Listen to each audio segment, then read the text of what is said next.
अभी तक हम लोगों ने द्वितीय अध्याय में पढ़ा कि कैसे इस समय भगवान श्री कृष्ण के सामने अर्जुन अपनी दुर्बलता को बड़ी बड़ी सहजता से उन्हें उसे व्यक्त कर रहे हैं। कितनी सहजता से अर्जुन भगवान को बता रहे हैं कि मैं युद्ध के योग्य नहीं। अर्जुन अपने सगे संबंधियों के साथ युद्ध करने के लिए तत्पर नहीं है। अब भगवान ने अर्जुन को एक बार समझाया, क्लैब्य मां समगमः पार्थः भी कहा, फिर भी जब अर्जुन में वो उत्साह नहीं आया, तो अब भगवान ने अर्जुन को मनुष्य की सत्यता का परिचय देना प्रारंभ किया। अब भगवान मार्गदर्शन प्रारंभ करते हैं अर्जुन का कि क्यों तू इस 1.5 माह के देह के पीछे अपने कर्तव्य से चूक कर अपनी परम गति को खराब कर रहा है। यहाँ भगवान कह रहे हैं कि अगर तुम अपनी अटैचमेंट्स के कारण अपने जीवन के निर्णय लेते हो और उनके कारण अपनी कर्तव्यों से दूर चलते हो, तो इसका अर्थ है कि तुम, हो सकता है कुछ समय की प्रसन्नता देने वाले ये संबंधों में प्रसन्नता खोज भी लो, पर मुझसे मीलों दूर हो जाओगे। तुम्हारी परम गति के लिए बड़ा अनिवार्य है कि तुम अपने कर्तव्यों को पूर्ण निष्ठा से संपादित करो। भगवान अर्जुन को बता रहे हैं किसके मुंह में फंस रहा है, इस मांस के। ये जो ऊपर का मांस है कितने समय तेरा साथ निभाने वाला है। मैं तो तुझे ज्ञानी समझता था, मैं तो ये समझता था कि तू इस जीवन में रहने वाले मनुष्य के परम तत्व से परिचित है। पर हे अर्जुन, तू कैसी मूर्खतापूर्ण बात करता है। तू नहीं जानता कि ये शरीर तो नश्वर ही है, ये शरीर तो मरना ही है। जिसने अपने जीवन में एक बार जन्म लिया है, उस समय से ही काउंटडाउन शुरू हो जाता है उसके मृत्यु का। जो जन्म लेगा उसका मरण भी होगा ही होगा। तो भगवान कहते हैं कोई आज मर रहा है, कोई कल मर रहा है, कोई परसों मर रहा है, मरना सबको ही है। तो तू क्यों शोक शोक से युक्त है। या तो हो किसी कारण से कोई मरे ही ना, तो हम शोक करें कि अरे मेरे कारण ये मर गया। पर जब एक ना एक दिन सबको मरना ही है, तो आज मरे या कल उससे क्या लाभ। तो भगवान अगले श्लोक में क्या कह रहे हैं, बड़े ध्यान से सुनिए। अद्भुत मार्गदर्शन भगवान अर्जुन का कर रहे हैं इस श्लोक में।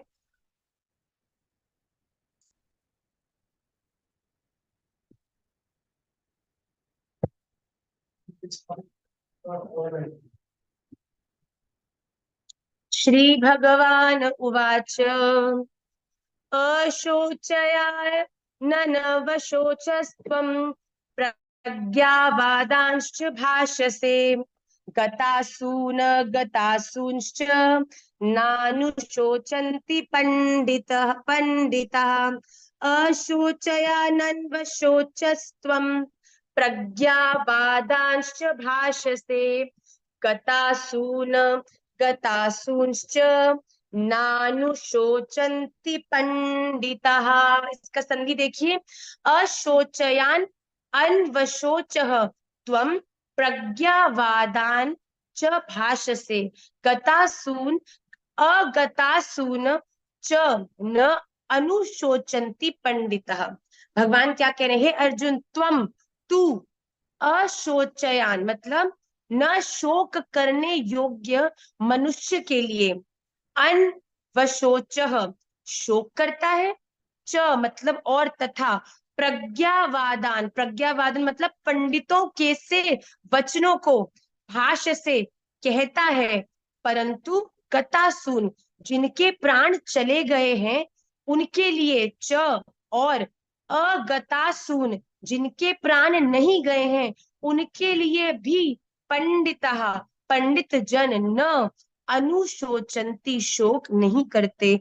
यहाँ भगवान क्या कह रहे हैं कि जो परम ज्ञानी है, जो इस दुनिया में शरीर और आत्मा से परिचित है। देखिए, आत्मा चैतन्य है, आत्मा का ना कभी जन्म होता है और आत्मा न कभी मरती है। पर ये शरीर न जाने कितने समय से जन्मों को ले भी रहा है और समय अनुसार इसका नाश भी हो जाता है। तो भगवान कह रहे हैं अर्जुन, तू कैसे मूर्खों जैसी बात करता है। मैं तो तुझे पंडित समझता था।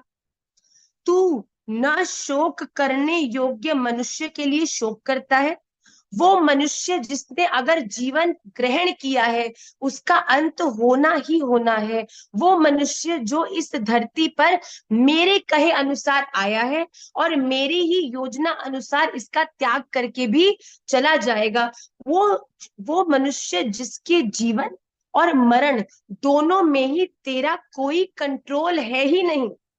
क्या हम ये कंट्रोल कर सकते हैं कि हमारा जन्म कब हो? नहीं। क्या हम ये कंट्रोल कर सकते हैं हमारा जन्म कहाँ हो? नहीं। क्या हम ये कंट्रोल कर सकते हैं हमारा जन्म कब हो? नहीं। क्या आप ये जानते हैं आप कब मरने वाले हैं? नहीं। तो भगवान कहते हैं जिस चीज पर तेरा नियंत्रण नहीं है उस चीज के लिए तू शोक कैसे कर सकता है? भगवान आगे अर्जुन को कहते हैं, पंडितों के से वचनों को कहता है, परंतु जिनके प्राण चले गए हैं उनके लिए और जिनके प्राण नहीं गए हैं उनके लिए भी पंडित जन शोक नहीं करते। भगवान कहते हैं कि तू मुझे विभिन्न कारण दे रहा है इस युद्ध में लड़ना नहीं, मैं नहीं लड़ूं इसके लिए, और तू ये सोच रहा है कि तू अपनी पंडिताई का यहाँ परिचय दे रहा है कि हर प्रकार से इस युद्ध में लड़ना हमारे लिए अपराधजनक है। पर भगवान क्या कह रहे हैं कि तू एक तो शोक न करने योग्य बात पर शोक कर रहा है और दूसरी ओर समझ रहा है कि तू पंडित जैसे वचन बोल रहा है। पर हे अर्जुन, असली रूप में पंडित वही वही इंसान है जो मनुष्य के प्राण हैं उसके लिए भी शोक नहीं करे और जिसके प्राण चले गए हैं उसके लिए भी शोक नहीं करे, क्योंकि जो जन्म लेगा वो मरेगा ही मरेगा और जो मर गया है उसका जन्म होना ही होना है। तो भगवान कह रहे हैं ना उसके लिए शोक कर जो मर चुका है और ना ही उसके लिए शोक कर जो मरने वाला है। तो भगवान कहते हैं पंडित कौन है? जो इस दुनिया में मनुष्यों के लिए शोक नहीं करता, जो अपनी निजी अटैचमेंट्स के कारण लोगों के प्रति मोहित होकर अपने जीवन को दुखी नहीं बनाता। आइए अगले श्लोक में देखिए भगवान क्या कह रहे हैं।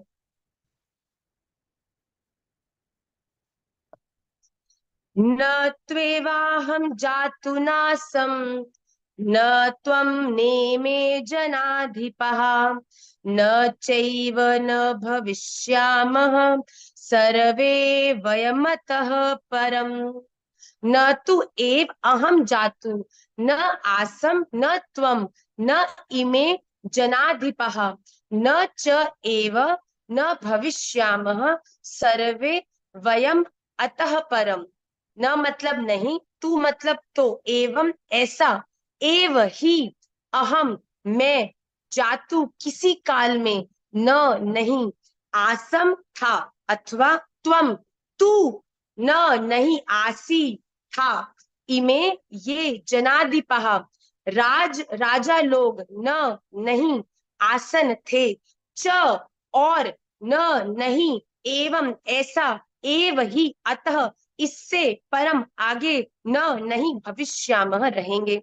यहाँ भगवान कह अपने अहमेवा समेवाग्रे नान्यत् यत् सत् सत् परम वाले भाव को अर्जुन को समझा रहे हैं। भगवान अर्जुन को एक बड़ी अद्भुत चीज समझा रहे हैं जो हम भी बड़े ध्यान से समझें। भगवान कह रहे हैं आत्मा क्या है? आत्मा का उत्स परमात्मा से हुआ है। भगवान कह रहे हैं हमारे भीतर जो ऊर्जा जिसके कारण हमारा देह कर्तव्य कर्मों को, अपने निर्णयों को लेने में सामर्थ्य है, उसका कारण क्या है? कि उसके भीतर एक एनर्जी है जो कि है आत्मा। अगर आप देखो, अगर किसी मनुष्य को, जीवित मनुष्य को, हम अगर एक माचिस की तिल्ली की अग्नि के पास भी उसकी उंगली ले आए तो कितनी जोर से वो चिल्लाता है, क्योंकि उसे अग्नि का ताप लगता है कि नहीं लगता? पर वही मनुष्य जब उसका देहांत हो जाता है, शरीर शांत हो जाता है, तब कितनी बड़ी बड़ी लकड़ियों से भरी हुई अग्नि में हम उसके शरीर को डालते हैं पर वो नेक सा भी हिलता भी नहीं है। क्यों? क्या अंतर है? देह तो वही है, आंख भी वही है, नाक भी वही है, मुंह भी वही है, कान भी वही है, हाथ भी वही है। पहले वही हाथ नेक सा पास लाने में भी बिल्कुल हम झटपटा जाते थे, पर वही देह को पूरी अग्नि में झुलस दिया फिर भी वो हिला भी नहीं, क्योंकि इसके भीतर जो चैतन्यता थी अब वो चैतन्यता उससे अलग हो चुकी है। तो भगवान क्या कह रहे हैं? ये चैतन्यता जो एक मनुष्य को जागरूक करती है, उसका उत्स मुझसे है। और अगर मैं चैतन्य हूं, अगर मैं तब भी था जब कुछ नहीं था, अगर मैं तब भी हूं जब कुछ सब कुछ है, और अगर मैं जब कुछ नहीं रहेगा तब भी रहूंगा, इसका अर्थ ये है कि अगर मैं तब था तो इसका अर्थ है तुम भी तब थे। तो यहाँ भगवान अर्जुन को क्या कह रहे हैं, ऐसा किसी काल में नहीं था जब तू नहीं था और मैं नहीं था।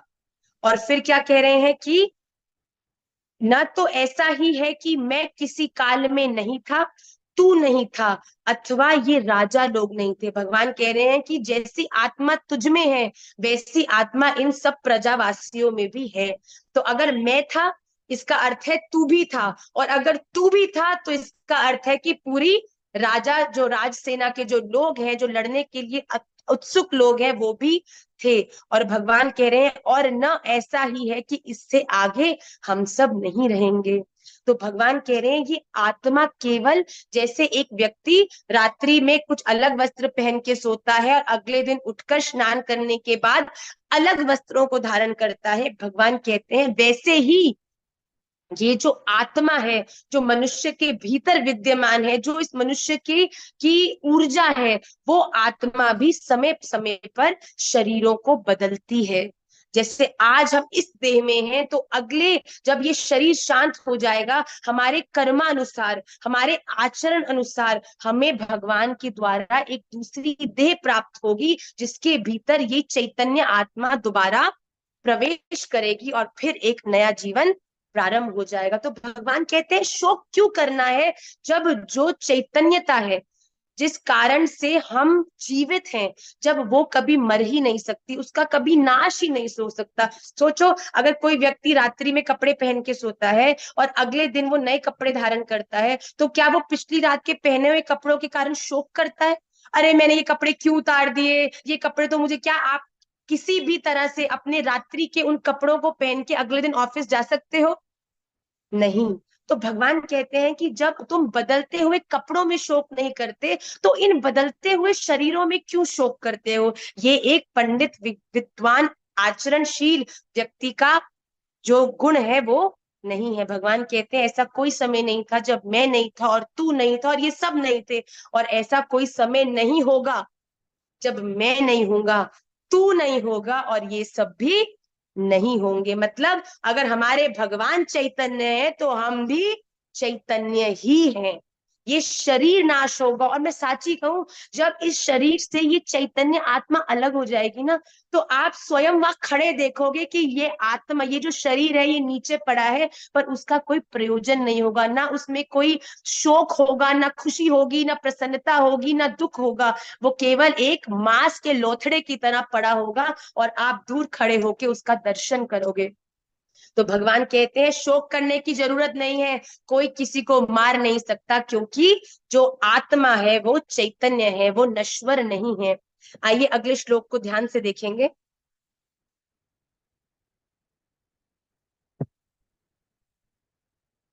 देहिनोऽस्मिन् यथा देहे कौमारं यौवनं जरा तथा देहांतर प्राप्तिर्धीरस्तत्र न मुह्यति। देहिनः अस्मिन् यथा देहे कौमारं यौवनं जरा तथा देहांतर प्राप्ति धीरः तत्र न मुह्यति।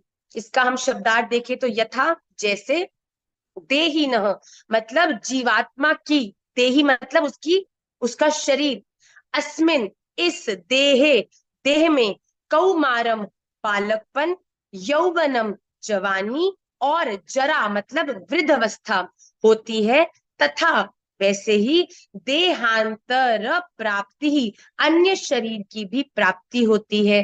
तत्र उस विषय में धीर, धीर पुरुष मतलब बुद्धिमान पुरुष, न मुह्यति मोहित नहीं होते।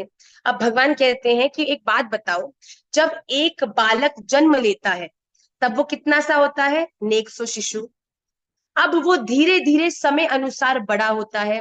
पहले वो बिल्कुल इतना छोटा होता है कि मैया की गोदी में होता है, उसके बाद धीरे धीरे वो अपने बालक अवस्था में आता है, फिर धीरे धीरे वो यौवन में आता है, फिर धीरे धीरे वो बूढ़ा हो जाता है, वृद्ध हो जाता है।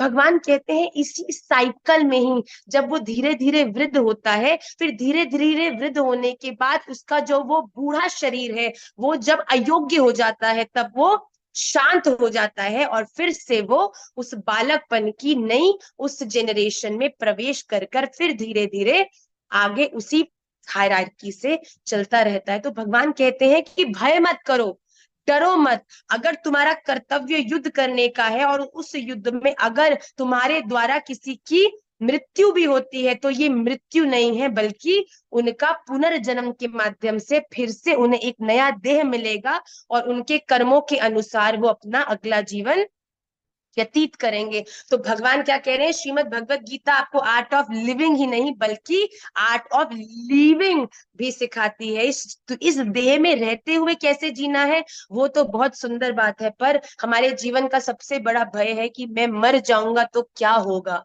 तो भगवान कहते हैं तुम कभी नहीं मर सकते, ये शरीर जरूर नाश हो सकता है इसका, पर तुम्हारी जो आत्मा है वो सदा चैतन्यता को प्राप्त है, क्योंकि उसका उत्स मुझसे हुआ है।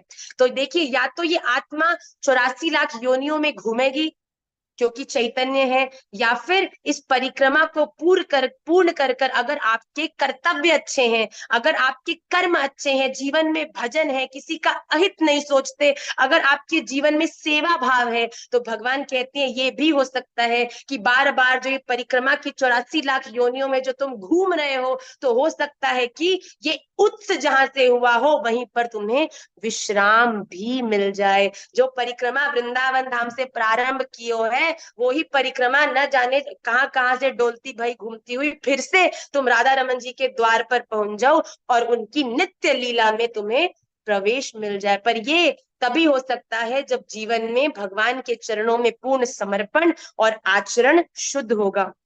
तो भगवान कहते हैं कि जैसे बालकपन आया, यौवन आया, फिर बूढ़े हुए, क्या इन सब हायरार्की में, क्या इस सब ग्रोथ में आपका कोई नियंत्रण है? अगर आज सौम्या कहे कि नहीं माँ, मुझे अपने 23 इयर्स ऑफ एज में ही रहना है, आगे नहीं बढ़ना, जितना उद्यम कर ले सौम्या, क्या ये संभव है? नहीं।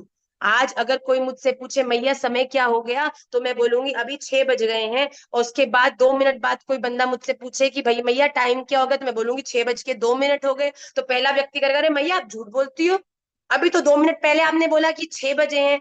पर मैं क्या बोलूंगी, अरे बेटा 2 मिनट पहले सांची में 6 बजे थे, पर अब 2 मिनट पार हो गए तो 6:02 है। उस समय की सत्यता थी कि 6 बजे थे, पर अभी की सत्यता है कि 6 बज के 2 मिनट है गए। इसीलिए बचपन की सत्यता है कि हम बालक हैं, यौवन की सत्यता है कि हम अपनी यौवन अवस्था में हैं, फिर बूढ़े है जाएंगे, पर उसके बाद की जो सत्यता है वो ये है कि जो ये चैतन्य आत्मा है वो एक फिर से कर्मों के अनुसार नए देह को प्राप्त करके फिर से अपने जीवन को प्रारंभ करती है। कोई कष्ट उसे नहीं है। देखो, कष्ट, दुख, दर्द, सुख, लाभ, हानि, ये सब केवल इस शरीर तक ही सीमित है। हमारी आत्मा को ना भूख लगती है, ना प्यास लगती है, ना सुख होता है, ना दुख होता है। केवल अपने इस अज्ञान मोह के कारण हम मनुष्य अपने जीवन में इन सब का अनुभव करते हैं। इसलिए भगवान कहते हैं चिंता मत कर, इन्हें कोई शोक नहीं होगा, इन्हें कोई दुख नहीं होगा, कोई कष्ट नहीं होगा, बल्कि तेरे द्वारा अगर इनका उद्धार होगा तो इनकी गति श्रेष्ठ ही होने वाली है। ऐसा कह के भगवान अर्जुन को कह रहे हैं कि युद्ध करने से संकोच मत कर। अगले श्लोक में देखिए भगवान क्या कह रहे हैं, मात्रा स्पर्शास्तु कौन्तेय शीतोष्ण सुख दुःखदाः आगमापायिनो नित्यास् तांस्तिक्ष तांस्तितिक्ष स्वभारत। मात्रा स्पर्शास्तु कौन्तेय शीतोष्ण सुख दुःखदाः आगमापायिनो नित्यास् तांस्ति तिक्ष स्वभारत। मात्र स्पर्शः तू कौन्तेय शीतोष्ण सुख दुःखदः, ये संधि है, आगमा पायिनः अनित्याः तान तितिक्ष स्व भारत। अगर इसका हम अर्थ देखेंगे, कौन्तेय है कुंती पुत्र अर्जुन, शीतोष्ण सुख दुःखदा, जैसा मैंने पहले श्लोक में बताया, सर्दी गर्मी सुख दुख को देने वाले मात्रा स्पर्शः, इंद्रिय और विषयों के संयोग, भारत हे भारत, तान उनको, तू तो, आगमा पाइनः, उत्पत्ति विनाशशील और अनित्य अनित्य है, इसीलिए हे अर्जुन, तान उनको तू तितिक्ष्व तितिक्ष्व सहन कर। अब भगवान यहाँ कह रहे हैं कि हे अर्जुन, बड़े ध्यान से सुनिएगा, सर्दी गर्मी और सुख दुख को देने वाली इंद्रियां और विषयों के संयोग तो उत्पत्ति विनाशशील और अनित्य हैं, इसीलिए तू इनको सहन कर। भगवान क्या कह रहे हैं? क्या सदैव सर्दी का अनुभव एक मनुष्य करता है? नहीं। क्या केवल गर्मी का अनुभव मनुष्य करता है? नहीं। क्या केवल अपने जीवन में सदा मनुष्य सुखी रहने वाला है? नहीं। क्या मनुष्य सदा दुखी रहने वाला है? नहीं। तो भगवान कहते हैं कि तू इन सब को शाश्वत मत समझ। तू ये मत समझ कि अगर मेरे जीवन में आज दुख है तो ये दुख सदा रहने वाला है, क्योंकि सुख दुख सर्दी गर्मी ये सब अनित्य है, मतलब ये टेम्पररी है। ये अगर आज तेरे जीवन में आए हैं तो निश्चित कल ये तेरे जीवन से चले भी जाएंगे। पर भगवान कहते हैं कि इनसे मोहित होकर अपने जीवन के निर्णयों को इनके अकॉर्डिंगली मत ले। भगवान कह रहे हैं अगर आज हम दुखी होके अपने जीवन के कुछ ऐसे निर्णय ले लें तो ये हमारे जीवन के मार्गदर्शन के लिए हितकारी नहीं होंगे। पर अगर ये सोच लें कि आज हम सुखी हैं और कभी दुख हमारे जीवन में आएगा ही नहीं, तो ये भी हमारी मूर्खता है। अगर सुख है तो दुख आएगा ही आएगा, और अगर आज दुख है तो धैर्य रखो, प्रतीक्षा करो, प्रार्थना करो, निश्चित सुख भी आएगा ही आएगा। भगवान कह रहे हैं दिन है तो रात आएगी, रात है तो दिन आएगा। तो इसीलिए अपने इंद्रियों और विषयों के संयोग के द्वारा जो इनका हम अनुभव अपने जीवन में करते हैं, इसके अनुसार अपने जीवन के निर्णयों को नहीं ले। हे अर्जुन, अगर तेरे जीवन में ऐसी परिस्थिति आती है तो उसको तू सहन कर। अपने जीवन में हम क्या करते हैं, बहुत जल्दी हम औरों से इन्फ्लुएंस होके अपने जीवन में बड़े शॉर्ट टर्म पर अपने जीवन के निर्णय ले बैठते हैं, जो आगे जाकर हमारे लिए बड़ा दुविधा क्रिएट करते हैं। पर भगवान कहते हैं कि धैर्य रख, अपने जीवन में ये ध्यान रख कि तेरी ड्यूटी तुझे क्या करने को कहती है। डजेंट मैटर कि लोग क्या चाहते हैं तू करे, ये बिल्कुल भी, अगर तूने इस चीज को महत्वता दी तो तू अपनी इंद्रियों और विषय में उलझ कर अपने जीवन में गलत रास्ते पर चल जाएगा। पर अगर तूने ये निर्णय कर लिया कि मेरा कर्तव्य ये है, मेरी ड्यूटी ये है, और मैं इसे, चाहे ये किसी को प्रसन्नता दे, चाहे किसी को दुखी करे, पर मैं इसे करूंगा, तो मैं साची कहता हूं तेरे इस सहन के कारण ही मैं तुझे अपने लोक की प्राप्ति कराऊंगा। भगवान यह स्पष्ट कह रहे हैं कि सर्दी गर्मी सुख दुख से प्रभावित न होकर अपने जीवन में आगे बढ़ता जाओ। आज की कक्षा के आखिरी श्लोक को ध्यान से देखेंगे। यम ही न व्यथयन्त्येते पुरुषम पुरुषर्षभ, सम दुख सुखम धीरम सोमृतत्वाय कल्पते। इसका संधि देखिए, यम ही न व्यथयन्ति एते पुरुषम पुरुषर्षभ, सम दुख सुखम धीरम स अमृतत्वाय कल्पते।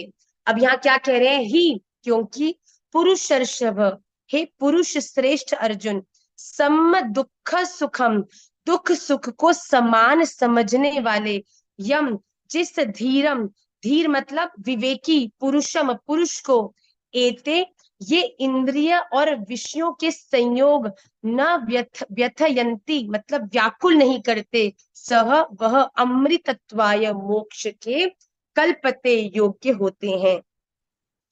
जो भी वैष्णव अपने जीवन में जब भी कोई प्रतिकूल स्थिति आती है तो ये सोचते हैं कि ये श्री राधा रमन देव जी की इच्छा अनुसार मेरे जीवन में हो रहा है, और ये मुझे कहीं ना कहीं लाभ देगा ही देगा। इस प्रकार की सोच एक व्यक्ति के प्रतिकूल अवस्था में भी उसे शांत रखती है।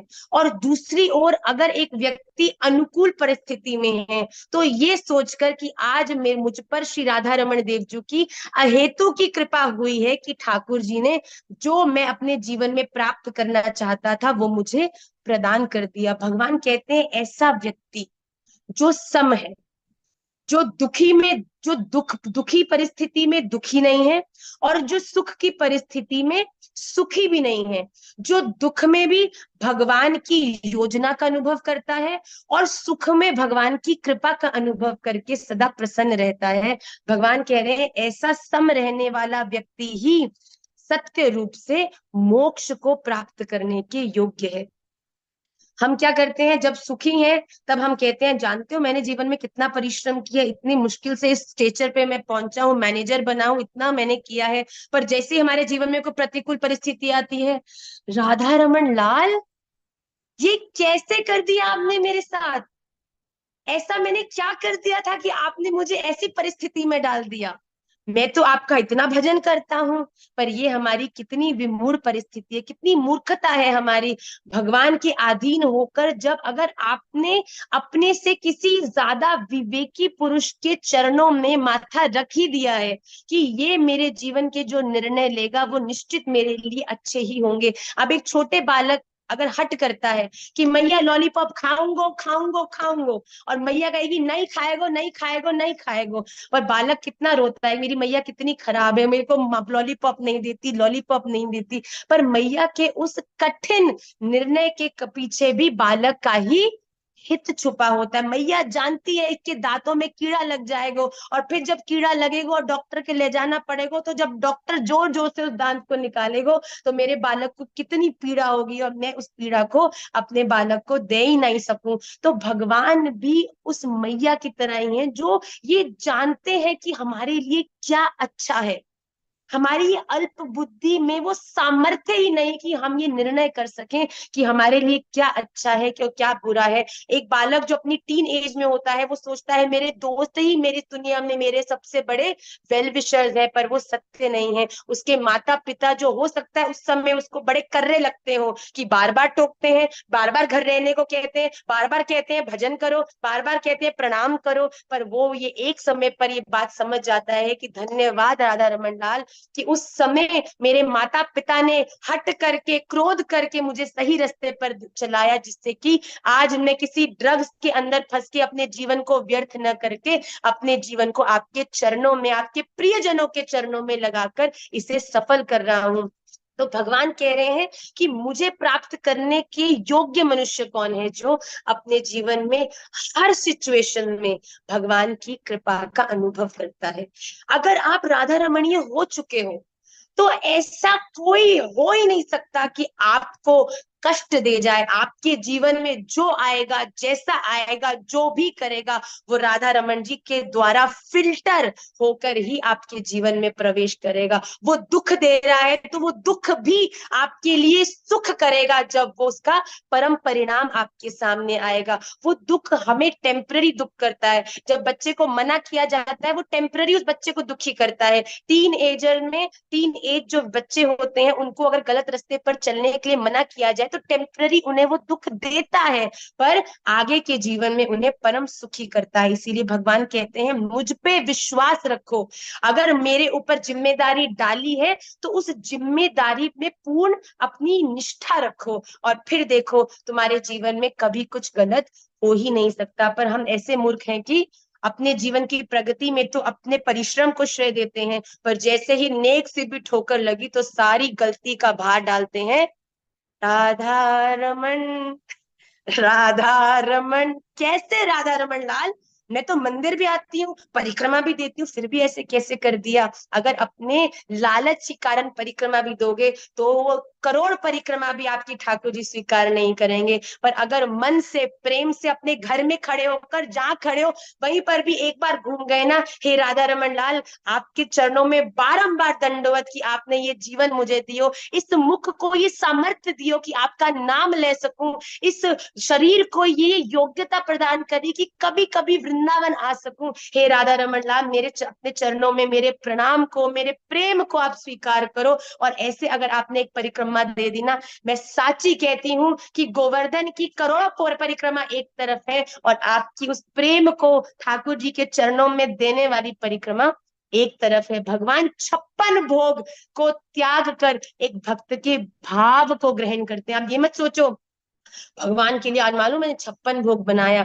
अगर इस अहम से बनाया तो 56 भोग की तरफ भगवान देखेंगे भी नहीं। मगर अगर प्रेम से, मन से, दिल से आपने भगवान को केवल एक मिश्री का भोग भी लगा दिए ना, भगवान उस लोटे को भी चाट चाट के खा जावे, जो लोटा प्रेम से अपने भक्त द्वारा भगवान के सामने पधराया गया हो। तो प्रेम करो, समर्पण करो, निष्ठा रखो, भगवान पे भरोसा रखो कि भगवान आप मेरे जीवन में हो तो मेरे संग कुछ भी गलत नहीं हो सकता। और मैं सच कहती हूँ, जो अपने निजी अनुभव से कहती हूँ, फिर जब भगवान की योजना काम करने चलती है ना, तो आप हैरान हो जाते हो भगवान कहाँ से आपको कहाँ ले जाते हैं। कहाँ इस व्यवहार के लोकाचार में, दुखालय में, इस संसार में अनेक जगह फंसने वाले लोगों के बीच रहते हुए भी आपको ऐसा लगता है कि मैं भगवान के निकुंज में, उनकी सेवा में विद्यमान हूँ। इस संसार की दुख मुझे प्रभावित ही नहीं करे, क्योंकि योजना मेरे भगवान की चल रही है। दुख देने का प्रयास लोग बड़ा कर रहे हैं, पर क्या करूं राधा रमन महाराज, दुख हो ही नहीं रहा है। इस दुनिया के लिए आंसू अब निकलते ही नहीं है, क्योंकि आपसे प्रेम हो गया है। इस दुनिया के झूठे प्रेम से मैं परिचित हो चुका हूँ, अब आपके इस प्रेम की लालसा करता हूँ। रुरुदु सुस्वरम राजन, कृष्ण दर्शन लालसा। अगर इस प्रेम भाव से एक बार श्री राधा रमन लाल को पुकारोगे ना, तो मैं साची कहती हूँ कब वो अपने पीतांबर को पलट देंगे और आपके सन्मुख आके हाथ पकड़ के आपको ले जाएंगे, आपको पता भी नहीं चलेगा। इसीलिए हम सम बुद्धि से अपने जीवन में हर हर एक निर्णय, हर एक कायेन वाचा मनसेन्द्रियैर्वा बुद्ध्यात्मना वा अनुसृत स्वभावात् करोति यद्यत् सकलम परस्मै नारायणायेति समर्पयेत। अपने जीवन के हर एक चीज को ठाकुर जी को समर्पित कर दो। आपका बोलना, देखना, सूंघना, कहना, सुनना, चलना, बैठना, सोना, रोना, हंसना, जब हर चीज राधा रमन जी से जोड़ दोगे तो वो हर चीज ही आपको श्री ठाकुर जी के